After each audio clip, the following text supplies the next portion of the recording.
Hi YouTube, this is Mike, also known as Gray1951, and I'd like to start showing you some of my DVD collection. So I thought I would start by showing you what I have from the Criterion collection. Okay, I don't have a lot of these, so it'll be a relatively short video. Alright, start off with Vampire, or do you say Vampire? I always did until I heard everybody else say Vampire. Okay. Pick Up on South Street, a film directed by Samuel Fuller, 1953. It stars Richard Widmark, Jean Peters, and Thelma Ritter. Stranger Than Paradise, a film directed by Jim Jarmusch. This is one of my favorites. This is a great movie. From the Essential Art House collection, I have Beauty and the Beast. Also, 400 Blows by Truffaut.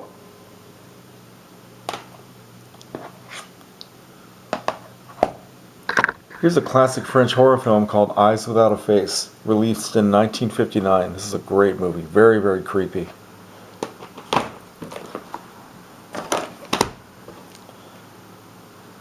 Another French film starring Jean-Paul Belmondo. It's called Léon Morin, Priest.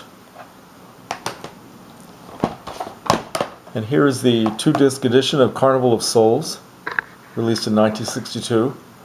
Great classic cult film, loaded with extra features. And here is Alphaville, directed by Jean-Luc Godard, starring Eddie Constantine as Lemmy Caution.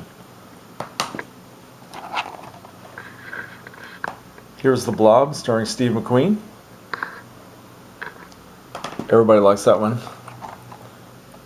Okay, here's a film called The Exterminating Angel, directed by Luis Buñuel. And if you haven't seen this one, this is a very freaky movie. It's about a group of extremely wealthy people who go to a beautiful mansion for a dinner party. And after the dinner party, they all retire to the living room for coffee and conversation. And no one can leave. In fact, they don't leave for weeks. Nobody can go in or out of this room. It's one of the strangest things you will ever see in your life. Very interesting film. I see new things in this every time I watch it. Here's another film by Samuel Fuller. This is called The Naked Kiss, starring Constance Towers, and it was released in 1964. This is a film by Gus Van Sant called Mala Noche.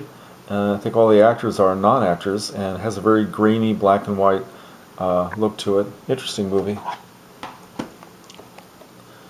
Here's one most people are familiar with, Chasing Amy, Ben Affleck.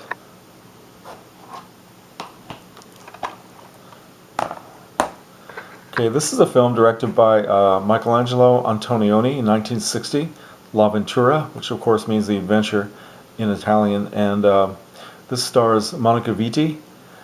This is kind of a revolutionary film, and it was the first of what became known as Michelangelo Antonioni's trilogy about alienation in modern-day Italian society. Okay,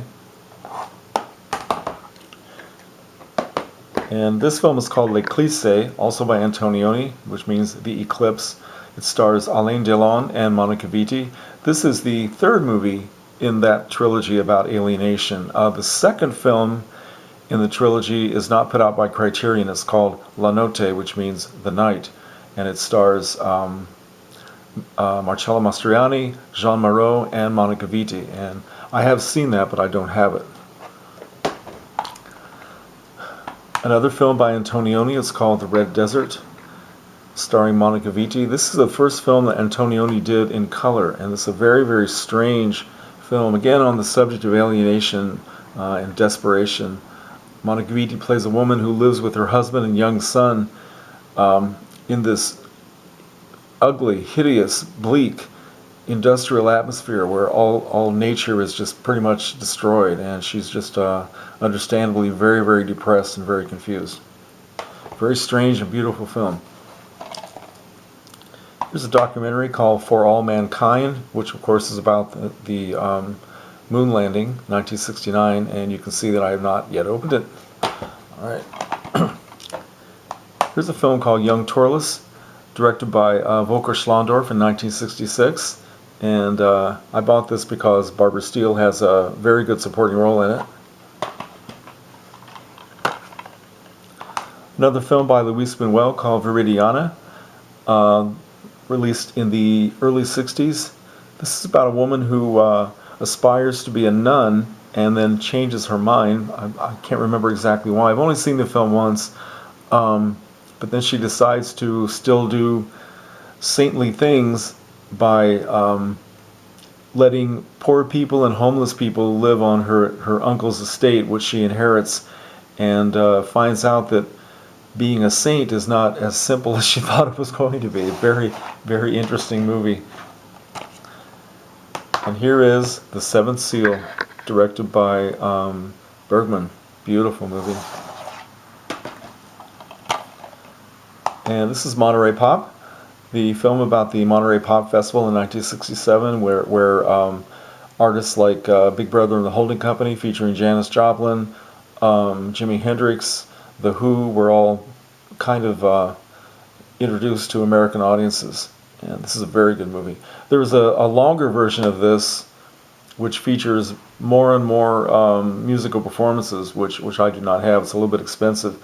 This is the one that was released theatrically and appeared on television endlessly back in the 70s.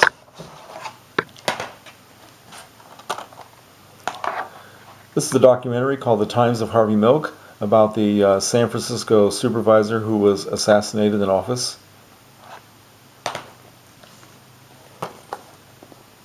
Here's a classic silent film called Pandora's Box, starring the beautiful Louise Brooks. It's a German-made film directed by G.W. Pabst and has a lot of extra features, including documentaries, interviews with Louise Brooks much later in her life, talking about her life and career. She was a very, very interesting person, really fascinating. Here's a great compilation of horror and science fiction films called Monsters and Madmen. This is really fun. It's got films like First Man into Space, Corridors of Blood with Boris Karloff, The Atomic Submarine, and also The Haunted Strangler with Boris Karloff. Yeah.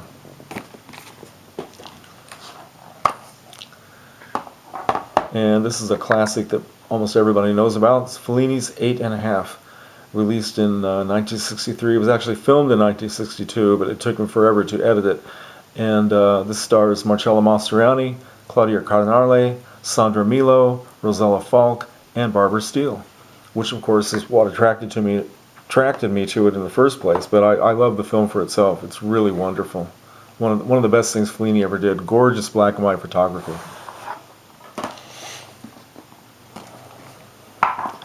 And this is, too big for the camera, this is John Cassavetes' 5 films. Really, sorry that's so, I have to work on my photography techniques here, folks. Okay, 5 films by John Cassavetes, and it also has a documentary and a very large booklet. The films are, let's see, Shadows, Faces, A Woman Under the Influence, The Killing of a Chinese Bookie, and Opening Night. And the only one of these that I have not yet watched is The Killing of a Chinese Bookie. My favorite in this is probably a cross between Shadows and Opening Night. And the documentary is called A Constant Forge. And this is wonderful. I'm a huge fan of John Cassavetes as an actor and as a director as well. Okay, here's a compilation called Basil Dearden's London Underground, and it has 4 English films. One is called Sapphire, one is called The League of Gentlemen, then Victim, and All Night Long.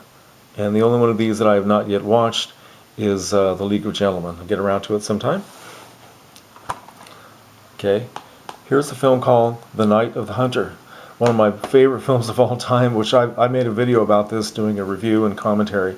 Robert Mitchum, Shelley Winters, and Lillian Gish, made in 1955. Directed by Charles Laughton, the only film that he ever directed, and it's just an absolutely beautiful, beautiful creative film, masterpiece. One of the best things that Robert Mitchum ever did.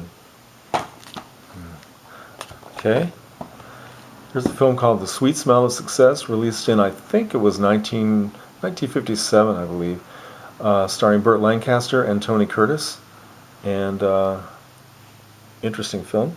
I've only watched it once. And finally, a film that I have not yet watched. This is called Naked City. It's directed by Jules Dassin. And let's see, the stars. Let's see, who does a star?